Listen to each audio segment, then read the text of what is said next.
Chapter 13, Manly's VHS Gospel. Wendy made her way back to our place with it being close to midnight, close to Christmas's arrival.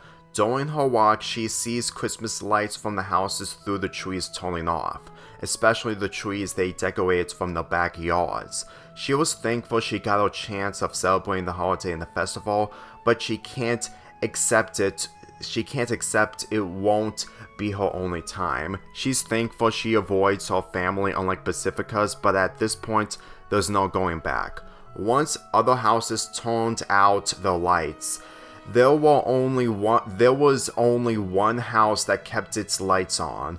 Wendy noticed the direction of her home had lights of many colors, but what surprises her the most is the lights next to the building. Upon getting on the trail to her house, the lights got brighter, but no sooner had she seen it that she realized it wasn't her house. She slowly walked with her eyes seeing the brightness.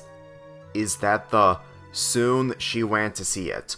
When she stopped by her house, it was the tree she and Pacifica cut down and decorated. Miss Adorn Lumperer tree, she smiled. I can't believe it.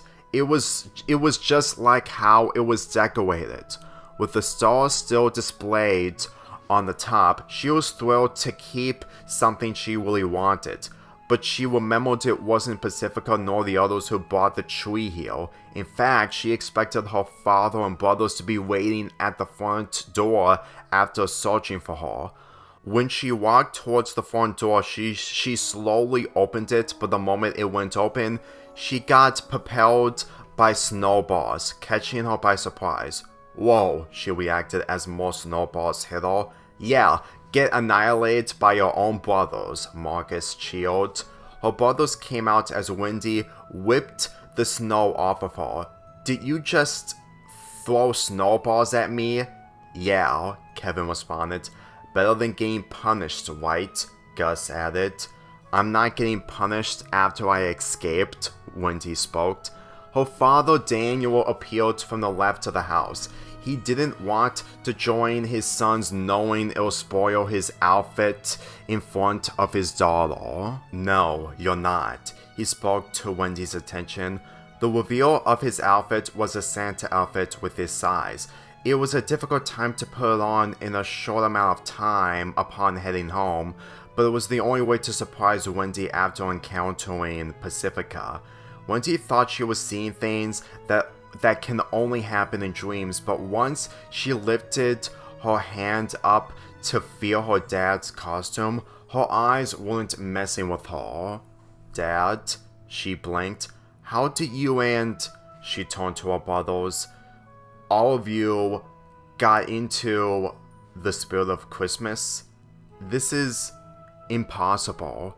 It's hard to believe, but we finally understand what the Christmas festival means to you, Marcus responded. We were Christmas shopping when a Northwest girl talked to us. You mean Pacifica? Yes, Gus answered. Wendy thought she rescued her when she wanted to be alone, but the fact she lied just so to keep all of this a secret made her even more confused. I'm so lost. Aren't you happy though? With the tree, yes, but for you four, I can't say the same thing. I thought someone stole the tree at first. It never got stolen. If it did, someone would have set it on fire, Marcus responded. I told the people there our last names and they agreed to allow me to bring the tree here. Daniel looked at the tree itself. If we didn't live close to Gravity Falls, it wouldn't stay the way it is. We drove it with the whole thing still standing, Kevin replied. It did bump into other trees, but thankfully it didn't rip any power lines. Okay, I have to admit that's really impressive, Wendy smiled, all the while turning to the house. Because of how you decorated our house, it's our first time. It took us just over an hour. Then a string of lights fell from the roof, catching them by notice. They really wanted to decorate it, then wait for next year, Daniel responded. It's still in the spirit of Christmas, not gonna lie, Wendy replied as she turned to her father. But Dad, this still feels not like you. Daniel knew what her daughter meant. In fact, he would have said the same thing if he found her without talking to Pacifica. What Pacifica did to me wasn't like her either. She's changed, unlike her parents. Not that I blame you for not understanding, but I would expect you to throw snowballs at her, Gus guessed. Something less harmful like that. Daniel knew how much he hated the Northwest family, but after talking to Pacifica, his mindset was always more steady than how he acted when it came to the training. If I harmed her, she would have done something her family would do to us. Hanging out with her at the festival made me see who she really is. If I'd met her sooner, I probably wouldn't want to know her personally. You would have been better off going to the festival alone, Daniel then looked at the star on top of the tree. But it wouldn't do all of us a big favor. What gave you the idea to make you give Christmas a chance? Her father knew he had to show her the truth to where he's no longer holding back. When you were born 3 months later, we actually had Christmas. Wait, you mean when I was a few months old? We're just as surprised as you are, Marcus responded. I'll show you all when we get inside. Daniel headed inside the cabin with his siblings following him. Inside the cabin, not a lot was decorated, but in the kitchen, there were Christmas desserts that caught Wendy's attention. What are you planning to do with those sweets? She asked as she stopped, and so did her family. Doing a Christmas feast tomorrow night, but that requires time. It's the least we can do for the holidays other than training. I can help. The good thing is, it won't snow tomorrow night. It's just the 5 of us. It's not going to be a big feast, Kevin said. It could be, Daniel spoke. If you invite your friends, Wendy, I wouldn't mind, including Pacifica. I would be better off helping you in case. Show me what you want to show me.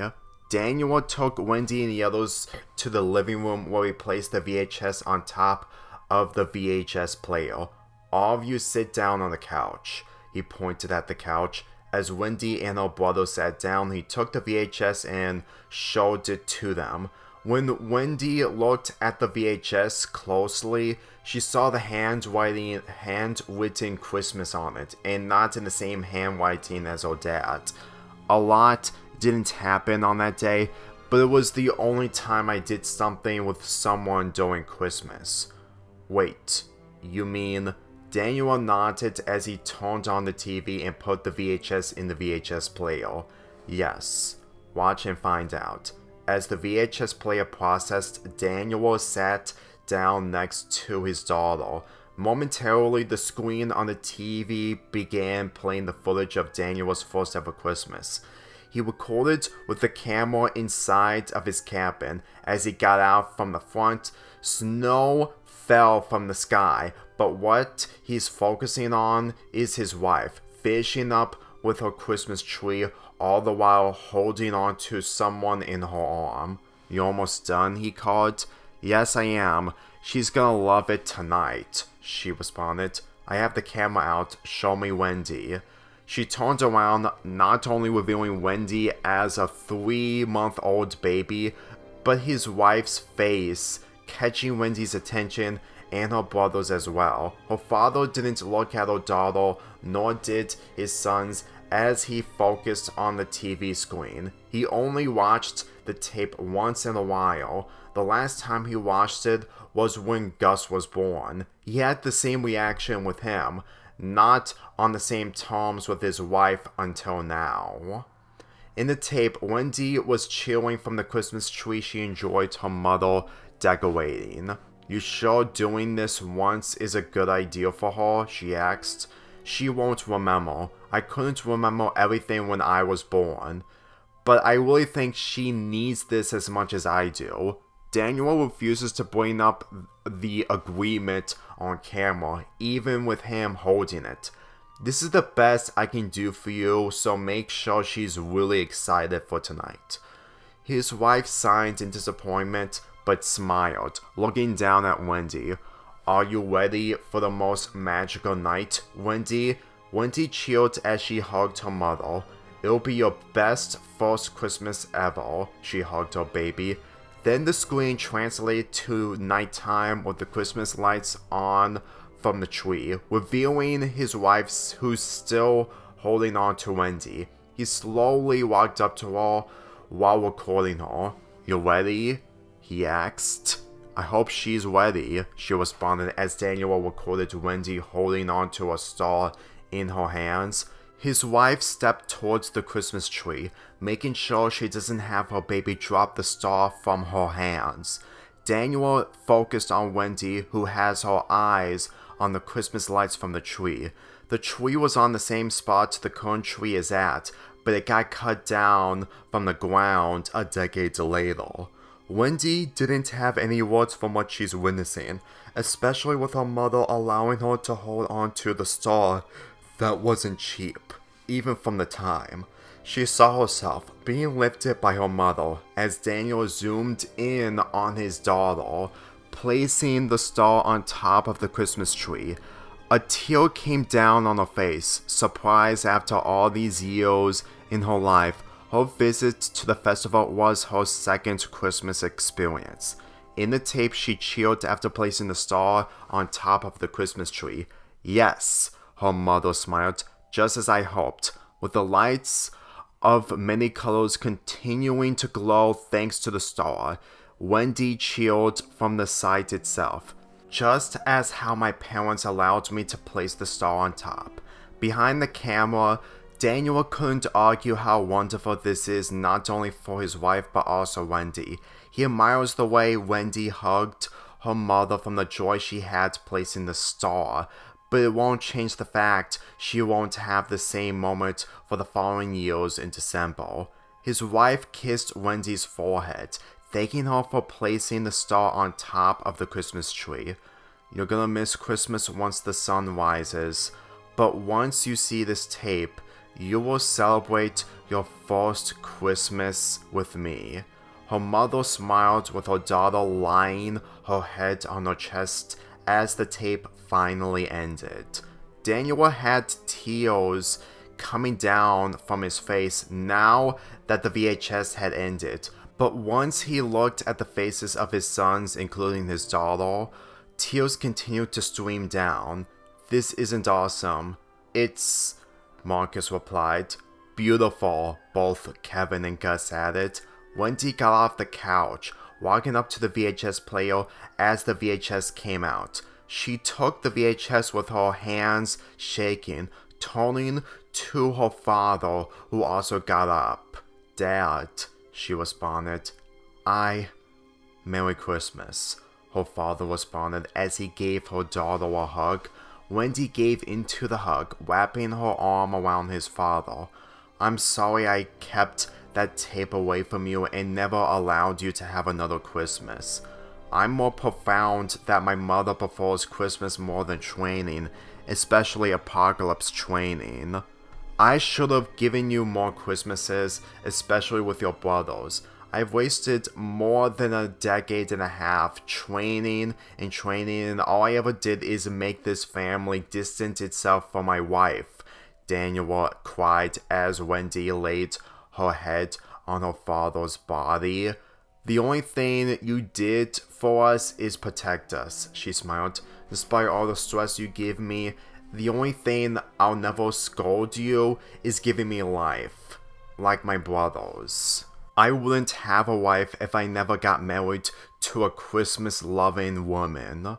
Marcus, Kevin, and Gus came off the couch, joining in on the hug who couldn't agree more. Even if they wished their mother was with them for Christmas, they'd make the best out of it for the feast tomorrow. Upon breaking the hug, Wendy noticed the gifts displayed on the ground next to the wall. She walked up to them, noticing the names of her and her brothers on them. "Are these for us?" she asked.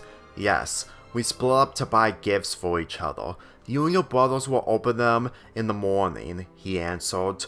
Wendy then noticed the name of her mother was displayed. "You bought a gift for Mom? If I met her again, I'll give it to her, and it's the most expensive gift I brought, aside from the tree I brought here. I just wished she was here so I can show her how much Christmas really means to this family now. Do you still have her phone number?" "Yes, but even if I call her now, I don't think she'll make it here on time tomorrow." "You can tell her to come over for next year's Christmas," Kevin said.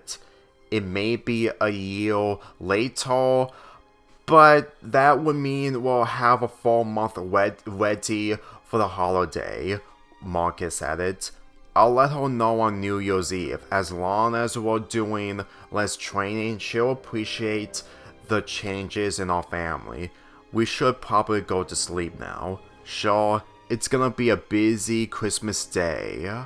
As Wendy's brothers made their way to the room while Daniel headed inside the bathroom, Wendy only stared at her mother's gift from her dad. She doesn't know what her dad gave her, but if there's one way to give her father a gift in a time like this, it's the only way. When she turned to the bathroom door being closed by her dad, she headed inside his bedroom. She looked through the drawers to find her mother's phone number her dad kept. Luckily, she found it with her mother's phone name on it. Upon taking it out, she got out of her dad's bedroom as she headed to her bedroom. The moment her dad came out of the bathroom, he headed to the kitchen to do one more thing. Wendy took a deep breath as she closed her bedroom door. She took out her phone. She sat down on the mattress as she looked at her mother's phone number, pressing the digits on her phone. Despite the emotions she's feeling, she's hoping her mom can catch her voicemail when she gets the chance. She prepared her phone call, all the while her father went outside before heading to his bedroom. He looked at the cords connected to the Christmas tree with an on and off switch on it. He walked up to it and he turned off the lights from the tree. He'll turn them on once night falls tomorrow, as he plans to have the feast next to the tree. The only thing he'll miss is her wife by his side, but no matter what, it won't ruin his feast with his sons and daughter. As he entered back inside the cabin, he headed straight to his bedroom to go to sleep. Wendy did what she could to make the voicemail, all the while being quiet for her family to not listen. It wasn't easy, nor she's sure it'll happen before it's too late, but she hopes she won't have a Christmas without a single member of her family missing out. She only met her mother during her infant months, especially during their first Christmas, but she knows her mother will recognize her from her voicemail by chance.